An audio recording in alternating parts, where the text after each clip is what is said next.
Hi guys, Erica Suter here, and welcome back to my channel on female athlete performance training.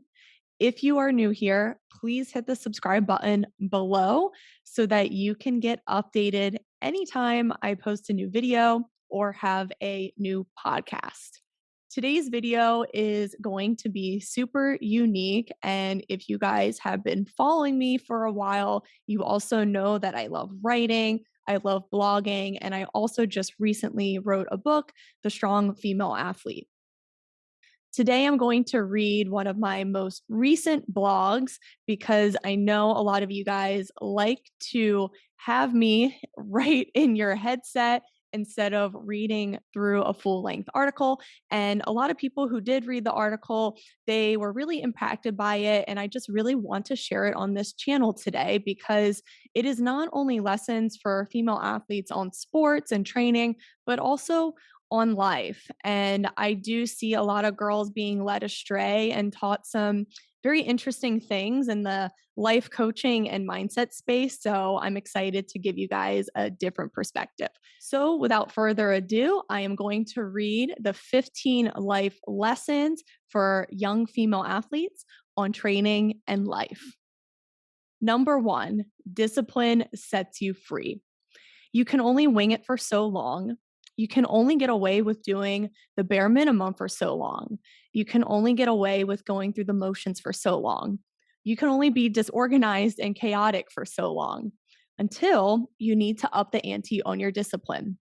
This means building a routine that dials in your nutrition, your training, and your recovery, and sticking to it without wavering. Discipline is given a negative connotation, but it truly provides fulfillment in the long term. It serves as a strict yet strong foundation on which you implement your life. Here is one of my favorite quotes on discipline. No discipline seems pleasant at the time, but painful. Later on, however, it produces a harvest of righteousness and peace for those who have been trained by it. That's from Hebrews 12:11. And this is so true. Discipline may be an annoyance initially, but in the end, it pays dividends. In the performance world, it can be a pain to do extra strength training or to prepare your meals and snacks for a busy week or to remember to do your recovery work. But this discipline keeps you energized, strong, and confident in the long run. The initial cost and pain of discipline is then worth the end benefit. And guess what? That's life. I can think of several examples in the real world. Being disciplined with money and not buying the coolest things to impress others, to later have security and accumulated wealth. Being disciplined in academics and studying and not partying like a rock star, to have greater career opportunities after school ends. Being disciplined and saying no to alcohol and not being a part of the cool crowd, to later have longevity and health and peace. Discipline sets you free. Number 2, speed development is simple. But just because it's simple doesn't mean girls do it correctly. Here are 3 tips. Run fast, work on sprint mechanics year-round, utilize proper rest times. Nail these down consistently, and you're on your way to becoming a faster athlete. Number 3, it's not about you. I used to be into the self-help and self-care and you cannot love others until you love yourself culture. It's a deceptive movement that looks alluring on the outside, yet it leaves you feeling alone, empty, and depressed time and time again. This is because humans need each other. Humans get meaning from service to others and not always putting the self first. Yes, you need your days to rest and to care for your mind, body, and soul. But the truth is, you still have a job to do. You have teammates to help. You have a coach to serve. You have family and friends to show up for. If you waited until you were 100% okay and just loved yourself enough until you meditated 10 times, did your positive affirmations, you'd ignore those who desperately need you. Sports aren't about you. It's about the collective and something greater than yourself. You have a job to do today, and it's to be of service to your teammates and coach. You can still celebrate your teammates even if you're in a rut. You can still show up for your teammates even when you're injured. You don't need to figure yourself out and to find your inner peace before you can serve others. You also can't just wallow in your sadness and hide from the world. This makes matters way worse. You have people to serve and connect with. So next time you're not at 100%, take the focus off self and go help someone. It's not about you. Number 4, lead by humbleness. Women are told to be loud and bold. I'm all for female empowerment, but in a different way. Being humble, moving in silence, and setting a quiet example can be just as powerful and inspirational as the girl who posts every accomplishment, experience, and adventure on Instagram. I'd argue it's more powerful to be humble and to move in silence. Walking with a humble spirit actually takes more strength and more confidence and being sure of yourself. You don't have to boast, show off, and yell, "I am woman, hear me roar," to showcase how amazing you are. That's actually seeking external approval as a woman. You can lead by being humble and by simply doing the work. I promise you, there are plenty of people observing from afar who are inspired by you. It's true strength. And it's also a quiet confidence that roars from the depths of your heart and who you are on the inside. If you're so fantastic and amazing, you don't need to tell everyone. You just let your body of work speak for itself. Number 5, and this is my favorite one, analyze what you post on social media, ladies. Social media is your digital resume. So you need to be careful with what you post because years down the road, it will either serve you or it will haunt you. Is what you're posting for likes and validation? Is what you're posting boastful? Is what you're posting without class and modesty? I just called a bunch of you out. I get I sound like your mom, but you need to use better discernment when posting your pictures. You will never be fulfilled if you keep chasing approval from the internet. You will never be happy because it will never be enough likes and comments. Analyze what you post and why. Are you doing it for your ego and putting yourself on a pedestal? Or are you doing it for education and actually trying to make a difference in the world? Number 6, before quitting something, try it for 6 months straight. Don't get mad at the results you didn't get with the work you didn't put in. Want to get better at something? Don't quit and commit to it for 6 months. No slip ups, barely any missed workouts or missed healthy meals. Then see what happens after 6 months. Number 7, your nutrition must support your training and life. Obviously, your body is a temple. Nourish it, hydrate it, fuel it. With the amount of calories being burned from your training and games several times a week, your nutrition must support this massive level of energy expenditure. Otherwise, your muscles, bones, and joints will wither away, and your energy, motivation, and focus will wane. Number 8, good training habits now set you up for a healthy adulthood. Here's a news flash for you guys. You're going to have to train harder as a retired athlete than you are now as a youth athlete.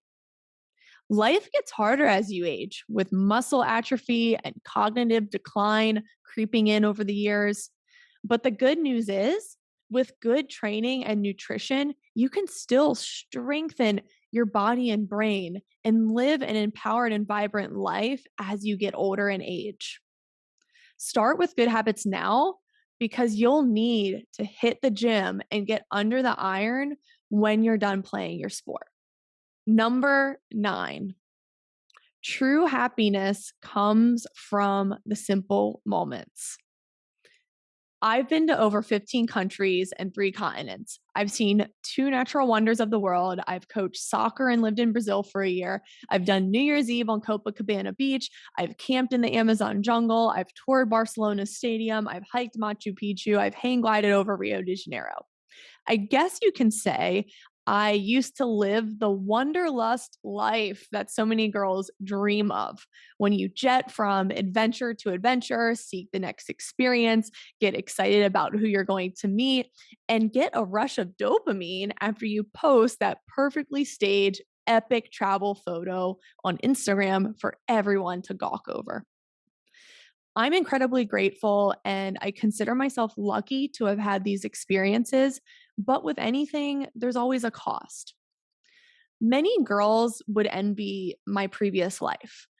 They long for it as they scroll their social media feed and they see influencers living in abundance and their manifested dream life and they're traveling all over the world. But truthfully, from a woman who lived in it for many years in her early 20s, it's one, not reality, and two, not as fulfilling as you think. I'm not saying don't travel. By all means, take a vacation when you can, but don't expect it to be this constant excitement and wanderlust life. Reality isn't a wanderlust, carefree, do whatever you want, fulfill your desires type of thing. Eventually, you do have a job to do and you have people to serve besides yourself and your experiences. You either pursue a meaningful career or care for your children and family one day. Despite all of the sparkling experiences I've had, living a wanderlust life actually left me isolated and empty at times. I was always seeking the next best thing, that next adventure, that next post. I never found true, steady happiness. It was extreme highs and extreme lows and just very volatile. It was far from a stable life. And now I find joy in simplicity and I get excited about staying home with a coffee mug in hand, writing blogs, writing books, and just inspiring the next generation of young girls. The simple things not only make you the most happy, but also the most grateful. Number 10, and I'm sitting on my floor right now and my foot's falling asleep, but here we go. Let's finish strong. Who are you when no one is watching? Are you your most nourished, healthy, strongest, kind, humble, loving, giving, compassionate self? Are you making that nutrient packed breakfast? Are you picking up the trash you left at the park? Are you consuming the right social media content as you lie in bed in your pajamas? Are you taking extra time to clean your room and put things in order and be considerate of your parents? Are you learning more about your craft from reading books and listening to podcasts? Are you acting like someone is watching your every move and every decision you make behind closed doors is based on integrity and truthfulness? What you do when no one is watching is what matters, and it's who you truly are.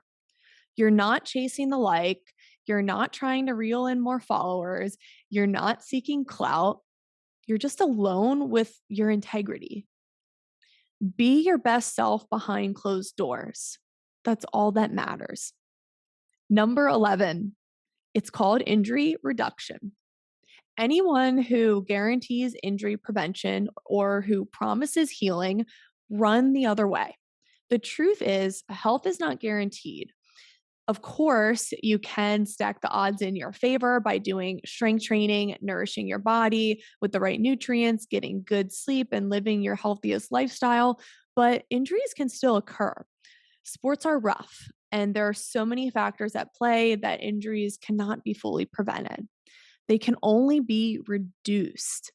Even the strongest athletes can still get hurt from time to time. Even the healthiest people can still get the cold or flu, disease, or cancer. Your best bet is to be the healthiest you can be so your body can handle sport and life stressors better. And so you have a fighting chance to be less susceptible to injury and disease. Even if worst case does happen, whether you get injured or sick, at least you lived a fulfilling life along the way. And at least you learned discipline and you learned something about yourself. At least you found meaning in overcoming feats of strength in the gym and what your body was capable of. At least you respected your body with healthy food. At least you built great relationships. Do the best you can to prepare for what life demands. Number 12, relationships are important. You can't brave this world on your own. And remember, it's not about you. Work is hard on your relationships, if not harder than your sports career. Number 13, it isn't about being positive all the time. You don't always have to be positive, and that is okay. You will face performance ruts, your energy and motivation will plunge, and you will struggle to see the light at the end of the tunnel when nothing is going your way. There isn't anything wrong with feeling bad, even a little crappy at times. It's sports and it's life. In the most melancholy times, however, it's about meaning and learning a lesson. And you may not see it now, but it will show itself at some point. And you'll be like, ah, I get why this happened now. Have a bad day, but also have faith that it always works out for your own good. Number 14, follow what you're good at. Follow your passion can be misleading advice. You see, I'm passionate about baking and cooking, but I'm not going to be the next star on MasterChef. I'm passionate about playing the clarinet. Little secret about me, I was a huge band nerd, but I'm not going to be in the National Symphony Orchestra. I'm passionate about fashion and modeling, but I'm not going to be on the cover of Glamour magazine. I'm passionate about economics, but I'm not going to work on Wall Street. As passionate as I am about these things, I realize I'm not the most amazing at them. And I'm far from being the best of the best. Instead, I followed what I was good at, soccer and coaching. And the more I followed my craft and what I was good at, the more I fell in love with it as I continued to master it. I just so happen to love coaching more each year because it is my purpose and it is what I'm good at. And because it's what I'm good at, it organically grew into my passion. Number 15, last but definitely not least, everything requires sacrifice.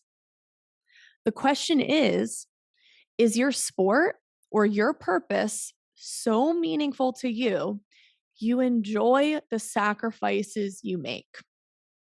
That's when you know you're on the right path. Realize that everything in life, even if it's something you enjoy, requires sacrifice. What is something that makes you ooze joy that is also worth fighting for? Get clear on this now, and you will never give up, even in the hardest times. So that's my blog, you guys, and I really hope it impacted you today. If it did, please hit the like button. And I would also love if you could share it with someone else, whether it's a young female athlete or a team who you think would take a lot away from this piece. I wrote it from the bottom of my heart, and I just felt really convicted to share some of these messages because I see a lot going on in the youth female athlete performance space and then also the life coaching and mental coaching space. And I do think a lot of girls are being led astray by certain things.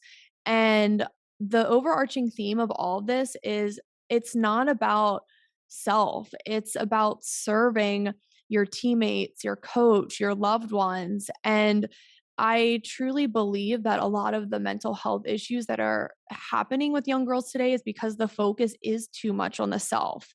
And girls don't have a fulfillment or a meaning. And humans get meaning from helping others. So I really hope this spoke to you today and it changes your perspective on some things that are being taught to you.